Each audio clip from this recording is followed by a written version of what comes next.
Hello everyone, কেমন আছো তোমরা সবাই? আশা করছি সবাই খুব ভালো আছো। তো অনেক দিন পরে আমি আজকে আবার একটা নতুন ভিডিও নিয়ে চলে আসছি তোমাদের সাথে। সেটা হচ্ছে, এখন শীতকাল, তোমরা সবাই জানো যে প্রত্যেকটা ঘরে ঘরে কেমন সর্দি কাশি লেগেই থাকে।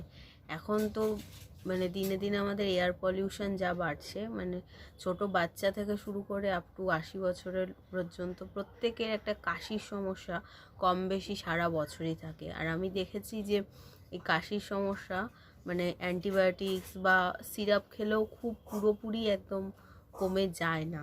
এখন যা সিচুয়েশান, একটা অ্যালার্জির যে টেন্ডেন্সি সেটা কিন্তু তৈরি হচ্ছে। তো তার জন্যই আমি একটা ঘরোয়া পদ্ধতি তোমাদের সাথে আজকে শেয়ার করতে যাচ্ছি, যেটা কিন্তু ভীষণভাবে উপকারী। সেটা হচ্ছে বাসক পাতার প্লাস তুলসী পাতার একটা কাড়ার রেসিপি। তো চলো আগে রেসিপিটা দেখে নাও, তারপর আমি তোমাদের সাথে আবার বলছি এর উপকারিতা সম্পর্কে। ওকে, চলো। তো প্রথমেই আমি এখানে নিয়ে নিয়েছি বাসক পাতা, তুলসী পাতা, এগুলোকে ভালো করে ধুয়ে নিয়েছি। আমি এখানে 4টে বাসক পাতা আর বেশ কিছুটা তুলসী পাতা নিয়েছি। দেখো, তারপর এখানে বাসক পাতা তুলসী পাতাগুলোকে ভালো করে কুচি কুচি করে কেটে নিয়েছি। আর নিয়েছি আদা কুচি, ওদিকে রয়েছে লবঙ্গ, এলাচ, দারচিনি আর গোলমরিচ। তোমরা চাইলে কিন্তু যষ্টি মধুও নিতে পারো, এটাও ভীষণ উপকারী ঠান্ডার জন্য। আমি এখানে এই কাপটার সাইজে 2 কাপ জল নিয়েছি বাটিতে, ঠিক আছে। এবার আমি গ্যাসে বসিয়ে দিচ্ছি।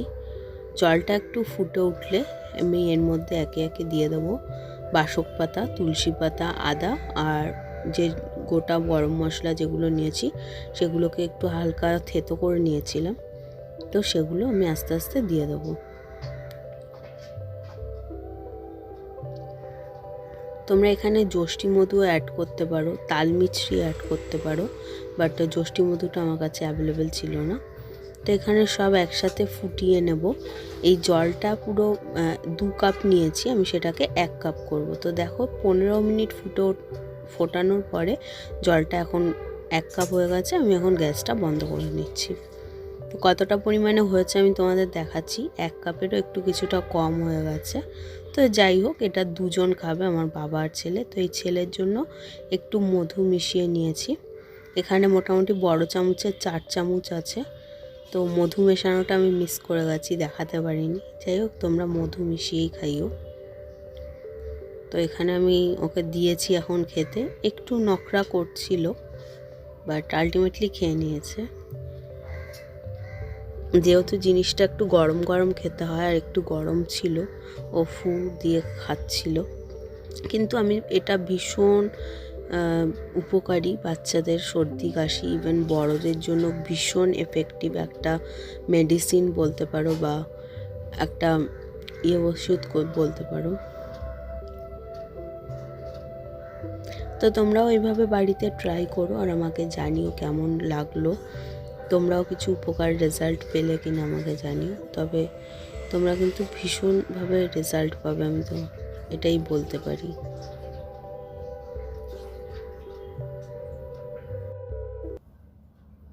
তো তোমরা দেখলে কিভাবে আমি এই রেসিপিটা তৈরি করলাম। যেখানে আমার ভিডিওতে একটা জিনিস মিস হয়েছে, সেটা হচ্ছে আমি আমার ছেলেকে যখন দিচ্ছিলাম কাড়াটা, তখন আমি ওর মধ্যে মধু মিক্স করে দিয়েছি 1 চামচ, বাট সেটা আমি ক্যাপচার করতে পারিনি, মানে ভুলে গেছি ক্যাপচার করতে। তো যাই হোক, তোমরা যখনই বাচ্চাদের দেবে সেটা কিন্তু অবশ্যই একটু মধু মিশিয়ে দেবে। এর সাথে তোমরা তাল মিছরিও দিতে পারো, বা তোমাদের কারণ যেহেতু ওটার টেন্ডেন্সিটা একটু ঝাঁঝালো টাইপের হয়, বাচ্চারা কিন্তু এমনি খেতে চায় না।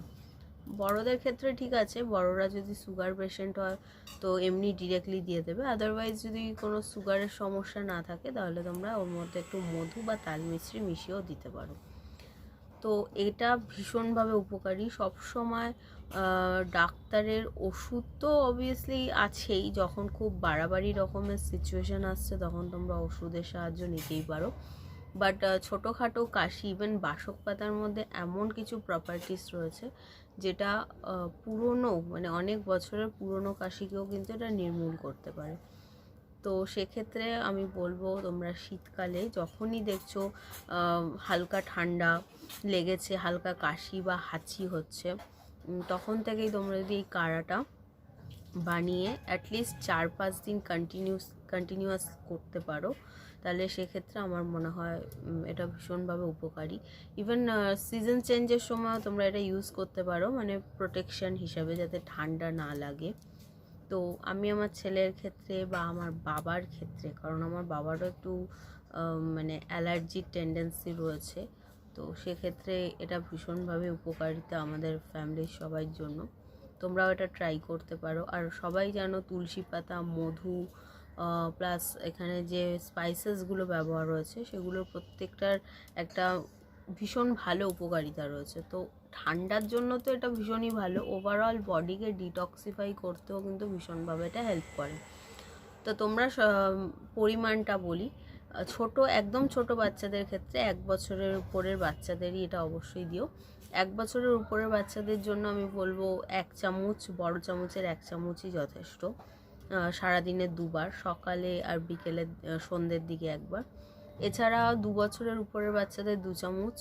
তো এইভাবে বয়স অনুযায়ী তোমরা এটা ক্যালকুলেট করে নেবে। আমার ছেলের যেমন স্টিল এখন 4 বছর 6 মাস, মানে 4.5 বছর বয়স, তো আমি ওর জন্য ছোটো কাপের 1/2 কাপ ব্যবহার করি, ওর মধ্যে 1 চামচ মধু মিশিয়ে, ঠিক আছে? তো তোমরাও ট্রাই করো, জানিও রেসিপিটা কেমন লাগলো। এটা ভীষণ উপকারী একটা প্রসেস, ঘরোয়া পদ্ধতি। আর তোমরা এটা স্টোরও করতে পারো, মানে বানিয়ে, যদি মনে করো যে রোজ আমাদের পক্ষে বানানো সম্ভব নয়, তাহলে ওটাকে বানিয়ে একটা এয়ারটাইট কাচের জারে ওটাকে ফ্রিজে স্টোর করবে ঠান্ডা করে। এবার যখনই তুমি ওটাকে ইউজ করবে তখন মানে একটু নর্মাল টেম্পারেচারে এনে সেটাকে একটু হালকা গরম করে নিয়ে একটু গরম গরম ওটাকে ইউজ মানে খাবে বা খাওয়াবে, যাই হোক। তাহলে মানে আমি মনে করি যখনেরটা তখন বানিয়ে খাওয়াটাই বেটার। কিন্তু এখন ব্যস্ততার জীবন, সবার কাছে এত টাইম থাকে না। তো আমি বলবো অ্যাটলিস্ট ধরো আজকে বানালে তো আজকে আর কালকে ইউজ করো, পরশু দিন কিন্তু আবার ফ্রেশ বানাও, তাহলে আমার মনে হয় সে উপকারিতা একটু বেশি ভালো পাওয়া যায়। তো চলো, আজকের ভিডিওটা আমি এখানেই শেষ করছি। আশা করছি তোমাদের ভালো লাগবে। ভালো লাগলে লাইক করো, চ্যানেলটা সাবস্ক্রাইব করো এবং শেয়ার করো, এতে মোটিভেশন বাড়ে, ঠিক আছে? যদি চাও ফ্যামিলিটা গ্রোথ করুক তো অবভিয়াসলি শেয়ার করো, ওকে? তো চলো আজকের মতো এখানেই, দেখা হবে নেক্সট কোনো ভিডিওতে, ততদিন টাটা।